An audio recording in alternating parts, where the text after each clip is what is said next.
예레미야 1장 9절에 10절 말씀.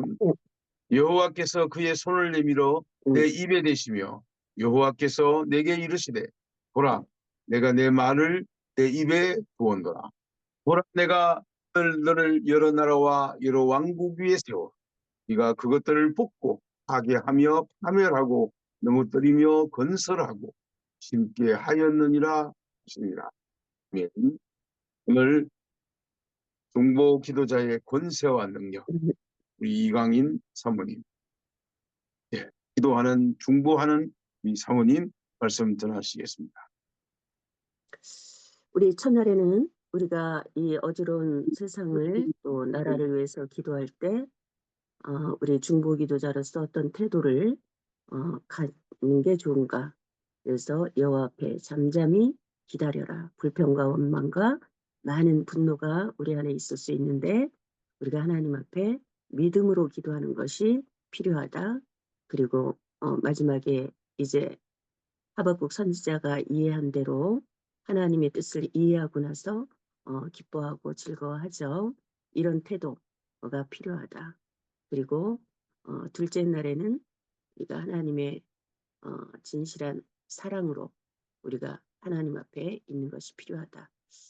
자, 우리 세 번째는 이런 태도들이 우리 안에 준비가 되어 있다면 이제 하나님이 우리에게 주신 권위와 권세를 이용해서 우리가 하나님 앞에 때로는 명령기도 하고 대적기도 하고 선포기도 하고 또 때로는 간구기도도 하고 하는 여러 가지 기도의 형태들을 우리가 사용하는 것이 필요한 것입니다. 하나님이 우리에게 주신 권위와 권세를 잘 이해하는 것이 필요합니다. 그리고 이런 권세를 이용해서 우리가 사용하기 시작할 때 권위는 하나님의 능력으로 이 땅에 풀어지기 시작하는 것입니다. 그러나 우리가 권위와 권세를 하나님이 부여했음에도 불구하고 우리가 사용하지 않고 우리 장롱 속에 집어넣고 있다면 우리는 훗날 하나님 앞에 책망을 받을 것이다 라고 하는 것이죠. 그러나 우리가 갖고 있는 그 권위와 권세가 무엇인가 여러 가지 성경은 말씀하고 있습니다. 요한복음 1장 12절에는 하나님께서 우리를 자녀된 권세를 주셨다. 여러분 권세 중에서 가장 큰 권세가 어떤 권세일까요? 자녀된 권세. 자녀된 권세. 저희는 늦게 결혼했어요. 예수전도단에서 제가 37살 때까지 대학 졸업하고 쭉 간사로 일하다가 늦게 노총각 목사님을 만나서 결혼을 하고 거의 40이 돼서 딸 하나를 겨우 낳았어요. 얼마나 사랑하고 사랑스럽고 귀한지 모르겠어요. 이제 그 아이가 31살이 됐습니다. 우리나라 나이로. 근데 여전히 우리 딸 얘기하면 제 얼굴이 굉장히 펴지지 않아요? 그냥 우리 딸 얘기하고 조수아 얘기만 하면 이상하게 엔돌핀이 돌아요. 그런 사랑스러운 딸이 엄마 이거 해줘 저거 해줘 그러면 들어줄까요? 안 들어줄까요? 들어줍니다. 그죠? 여러분들도 전부 다 경험하셨죠? 그죠? 네. 그렇습니다. 우리 딸이 정말 해롭지 않는 것 구하고 내가 가지고 있다면 내가 할 수 있는 능력이 있다면 모든 것을 다해서 최선으로 하고 싶고 우리 딸이 주일마다 이제 와서 교회 피아노 반주를 하고 있는데 그때 우리 딸이 좋아하는 게 뭘까 늘 생각하는 거예요. 그게 부모의 마음입니다. 여러분 그런 것처럼 우리는 그 이상의 사랑을 하고 계시는 하나님 아빠, 아버지를 모시고 살고 있다라고 하는 것입니다. 여러분 이것처럼 우리를 강하게 하고 우리를 안정되게 하는 것은 없다고 믿습니다. 그래서 우리는 이런 자녀된 영적인 권세와 권위가 있다라는 것을 먼저 이해하는 것이 필요합니다. 기도 많이 해야지 하나님 응답하시고 이것저것 율법을 다 지켜야지 하나님이 사랑하시고 그거 아니죠. 우리는 예수 그리스도로 말미암아 모든 희생을 치르시고 그리고 구원받은 하나님의 자녀에 대한 이 값어치는 뭐로 설명할 수 없을 만큼 크다라고 하는 것입니다. 그래서 우리는 이런 영적인 자존감을 갖고 하나님 앞에 나가는 것이 필요합니다. 어떤 분은 그러더라고요. 아우 사모님이 기도하시면 응답하는데 저가 기도하면 별로 응답 안 하시는 것 같아요. 이 얘기 들으면 굉장히 기분 좋을 것 같죠? 아, 내가 뭔가 하나님 앞에 더 인정받는 사람이구나. 그렇지 않습니다. 틀린 말씀이죠. 예수 그리스도로 말미암아 구원받은 그 가치는 어떤 것하고 비교할 수 없는 것입니다. 모든 성도들 안에는 하나님 자녀된 권세가 있는 것이죠. 자, 두 번째는 하나님께서 우리에게 왕 같은 제사장으로 부르셨다. 베드로전서 2장 9절에는 이렇게 말씀하고 있습니다. 제사장은 이해하는데 하나님 앞에 나아가서 예배하는 자 혹은 12지파를 가슴에 붙이고 나아가는 그런 제사장의 역할은 우리가 이해하는데 그럼 왕 같은 제사장은 무엇인가? 우리가 왕하면 다윗이 생각납니다. 다윗의 왕권. 다윗은 하나님 앞에 왕으로서의 부르심을 받고 그리고 그 이스라엘을 넓히기 위해서 확장하기 위해서 늘 전쟁 가운데 있었던 다윗입니다. 그래서 다윗이 행진하기 시작할 때 하나님께서 많은 승리를 주셨고 이스라엘 영토를 최대로 넓힌 왕이었던 것입니다. 하나님께서 우리를 부르실 때도 이런 왕권 그리고 제사장으로 하나님이 우리를 부르신 것입니다. 창세기 3장을 통해서 마귀에게 이 세상이 넘겨졌습니다. 그러나 2000년 전에 예수 그리스도로 말미암아 이것을 회복하시고 하나님께서 바로 제자들에게 이 땅을 넘겨주면서 이미 승리가 보장된 승리를 하나님께서 명령하신 것입니다. 그래서 제자들이 하나님 말씀을 따라 그리고 명령을 쫓아 우리가 순종하기 시작할 때 하나님의 나라가 확장되도록 되어 있는 것입니다. 그럴 때 우리는 왕권을 사용할 수 있습니다. 하나님께서 승리하셨다. 이 땅에 있는 견고한 세력은 무너지고 부서지고 파괴될지어다. 너희가 주장하고 있는 이러한 것들 어둠의 영들 니네가 승리했다고 말하는 그리고 승리한 척하면서 이 땅을 지배하고 있는 모든 불공정, 불의, 악한 것 이런 모든 것들은 무너질지어다. 마치 세상을 보면 세상에서는 사탄이 왕 노릇해서 아직도 그가 세력을 잡고 흔드는 것 같이 보이는 것입니다. 그러나 그것은 그냥 잠깐 우리의 눈을 속이는 가시현상이라고 보면 될 수 있습니다. 진짜 사실은 어디에 있습니까? 십자가의 승리에 있다라고 하는 것입니다. 그래서 우리는 그런 명령을 받은 자로 전진해 나가야 되는 것입니다. 조금 아까 들은 그 찬양은 제가 정말 좋아하는 찬양입니다. 주님과 뭐 성벽? 그 찬양도 있죠. 이런 찬양, 영적 전투에 대한 그런 찬양 굉장히 중요합니다. 이런 약속의 말씀이 없더라면 저는 아마 사역을 못했을 것입니다. 하나님께서 온 땅의 복음화를 위해서 하나님의 군대를 세우시고 군사를 세우셔서 용병들을 세우셔서 주의 말씀을 주장하면서 어둠을 회파하면서 나가도록 하나님이 하시는 그런 권세를 주신 것입니다.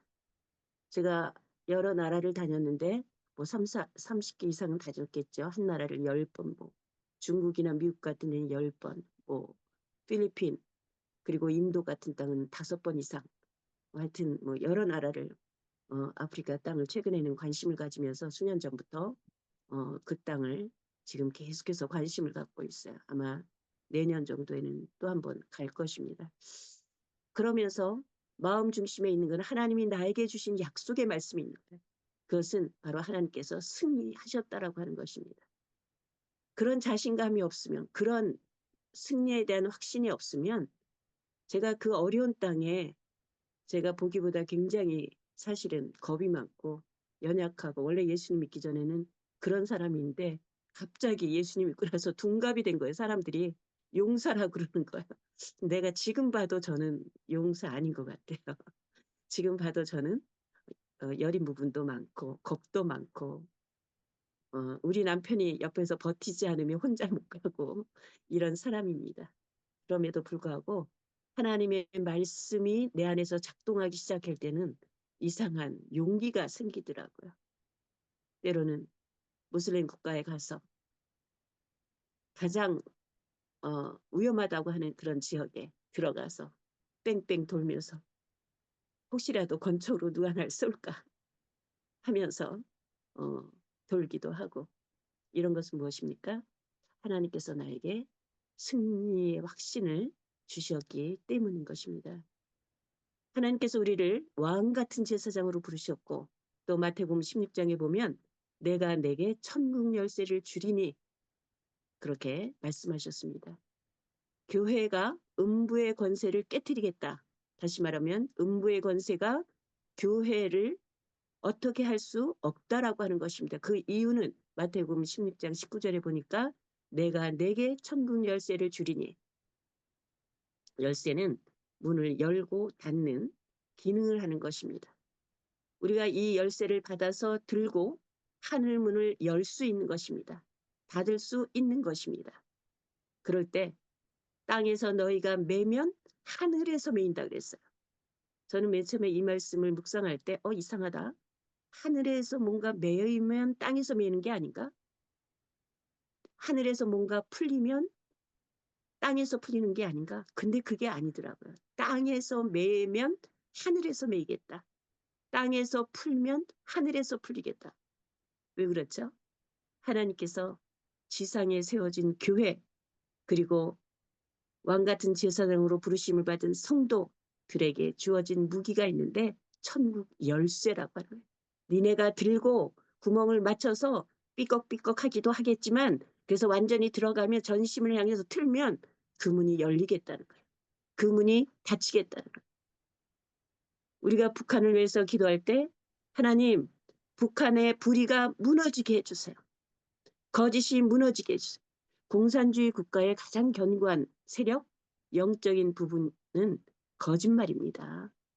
하나님이 없다라고 하는 그것부터 모든 것들이 거짓말의 체계로 세워지고, 지금도 각 나라 가운데 거짓말을 심어놓기 위해서 행하는 자들이 공산주의 국가인 것입니다. 그래서 그 땅에는 모든 거짓의 영들은, 속임의 영들은 무너질지어다. 아멘. 제가 중국에 갔는데 보이차를 사러 갔는데 선교사님이 그 보이차 가격을 깎기 위해서 약간 속이더라고요. 그때 어떻게 얘기했던가. 하여튼 근데 저는 이미 중국 땅의 그 영적인 세력을 알고 갔기 때문에 제가 예민해졌어요. 아주 작은 일인데 그럴 수도 있어요. 어떤 거를 흥정하기 위해서 뭐 이렇게 저렇게 할 수 있는데, 제가 거짓말하면 안 된다. 그러면서 제가 생각한 게 뭐냐면, 우리가 거짓말하는 영이 강한 그 지역에 들어가면 그 영적인 세력에 그냥 우리도 자연스럽게 넘어갈 수 있다는 거예요. 큰 거는 분별할 수 있지만 작은 거는 살짝살짝 넘어가면서 선교사들조차도 분별하지 못하게 만드는 그 국가가 갖고 있는 영적인 세력이 있다라는 것을 제가 발견했습니다. 인도 땅에는 카스 제도라는 것들을, 윤회 사상이 있죠. 그리고 카스 제도라는 걸 통해서 불가족 천민들이 얼마나 탄압을 당하고 있는 것들을 그 인권 유리를 당하고 있어서 역력히 볼 수 있습니다. 제가 그 땅을 영적 전투하기 위해서 선교사님 한 분과 기차 타고 때로는 12시간, 5시간 다니면서 이미 리서치, 연구조사한 거, 힌두교에 대한 또 불교 세력에 대한 연구조사한 것을 갖고 계속 기차 타면서 보면서 기도하면서 그 땅을 도달해서 견고한 세력을 파악하기 위해서 그 땅에 있는 견고한 세력이 어디 있는가 들어가서 파악, 그런 나오는 중에 불가족 천민들이 돈을 달라고 손을 그걸 뭐라 그러죠? 굉장히 비굴하게 보이는, 하나님의 형상이 저럴 수는 없다라고 저는 그렇게 느껴졌어요. 그래서 다시 한번 불가족 천민에 대한 이야기, 또 카스제도, 또 불교와 함께 연합된 윤회사상, 이러한 것들이 우리 인간을 이렇게 만들었구나. 이 인도의 제도를 이렇게 만들었구나. 그래서 그때 기도한 것은 하나님, 이 땅에 있는 카스제도가 무너지게 하옵소서. 불공정이 무너지게 하여 주시옵소서. 불의한 것들이 무너지게 하옵소서.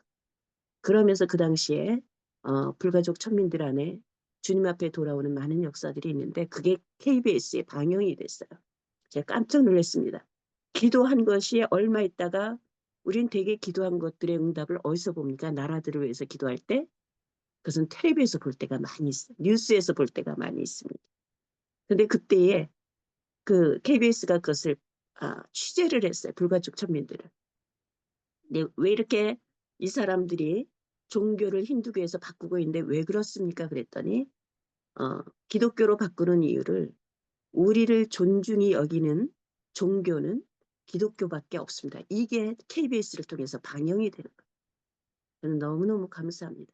물론 우리가 인도 땅을 위해서 아직도 전진하면서 하나님의 말씀을 붙들고 마귀의 세력이 진멸될 때까지 우리는 기도해야 되는 것입니다. 여러분들이 관심 갖고 있는 혹은 그곳에서 오랫동안 선교하셨던 혹은 지금도 계셨던 그 나라를 위해서 우리가 영적인 용병으로 승리가 보장된 용명으로 하나님께서 우리에게 주신 권위와 권세를 이해하면서 하나님이 특별히 우리 말씀에 우리 입에 두신 그 예언의 말씀 또 하나님이 주신 약속의 말씀을 선포하면서 기도하기 시작할 때 어둠이 깨어져 나가는 것을 믿으시기 바랍니다. 마치 시편 2편에처럼 철장으로 질그릇을 깨트림같이 그 땅에는 어둠의 영들을 깨트림같이 우리가 나아간다라고 하는 것입니다. 여러분 그뿐만 아니라 하나님께서는 우리를 이제 한 국가를 다스리는 사람들뿐만 아니라 열방을 치리하는 자로 하나님이 우리를 부르신 것을 믿으시기 바랍니다. 여러분 오늘 본문 말씀에 하나님께서 예레미야를 부르셔서 내가 너를 열방의 선지자로 세웠다 이렇게 말씀하십니다. 나는 아이라 말도 못해요. 그런 사람입니다. 그러나 하나님께서 딱 집어서 내가 너를 열방의 선지자로 세웠다. 내가 네 입에 내 말을 두었다라고 하는 것입니다. 예레미야가 어리고 또 무서움증도 많고 또 특별히 하나님의 사명에 대해서도 어떻게 이행해야 될지도 모르고 그런 사람이라 할지라도 하나님께서 우리 입술에 말씀을 두시면 하나님의 그 말씀이 작동하기 시작할 때 하나님의 역사가 일어나는 것을 믿으시기 바랍니다.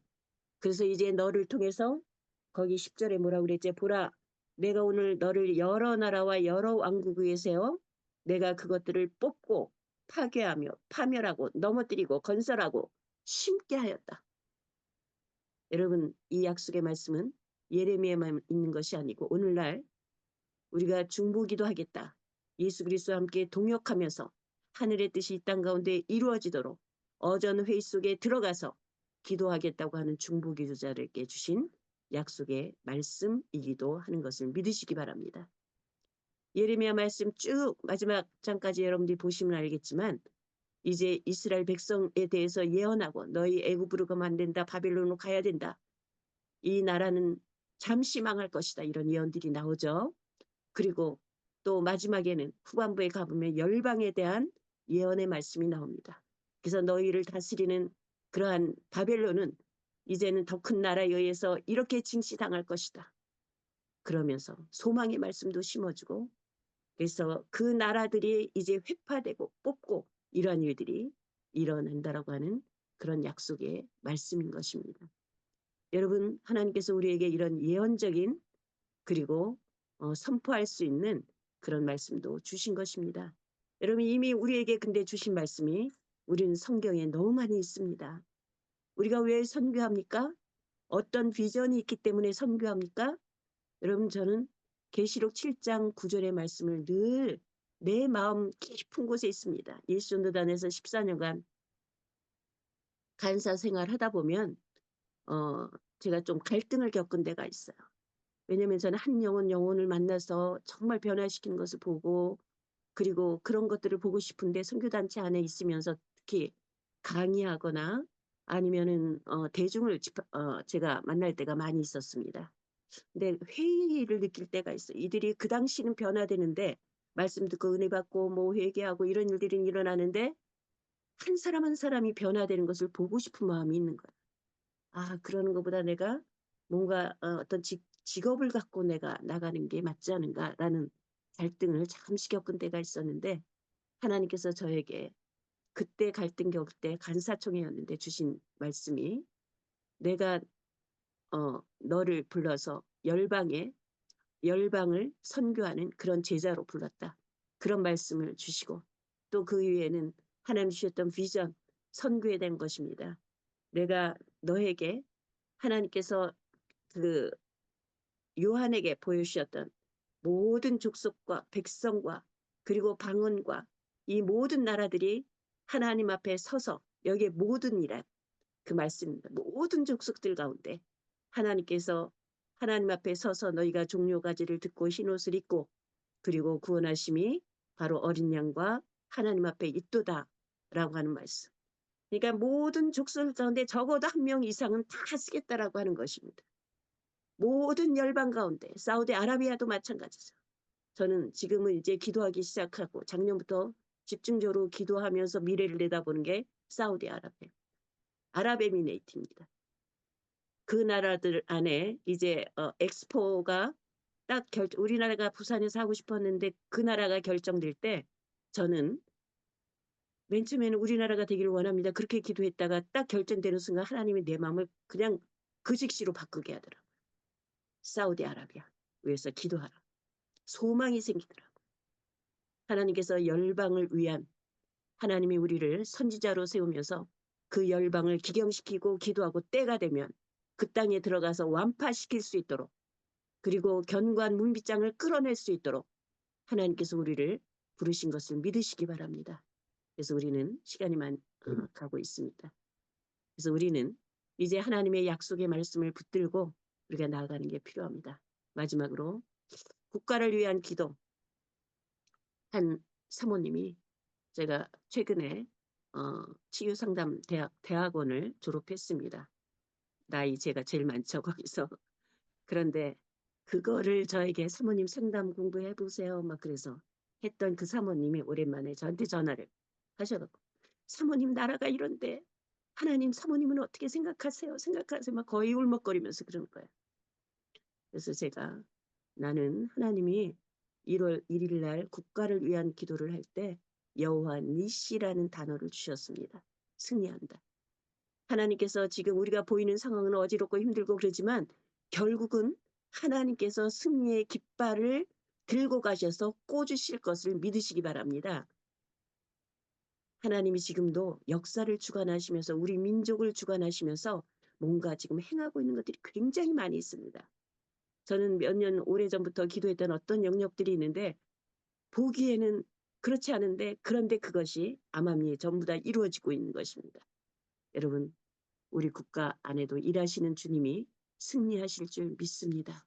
그 믿음을 갖고 계속해서 선포하면서 기도하시는 여러분들이 되시기를 간절히 소원합니다.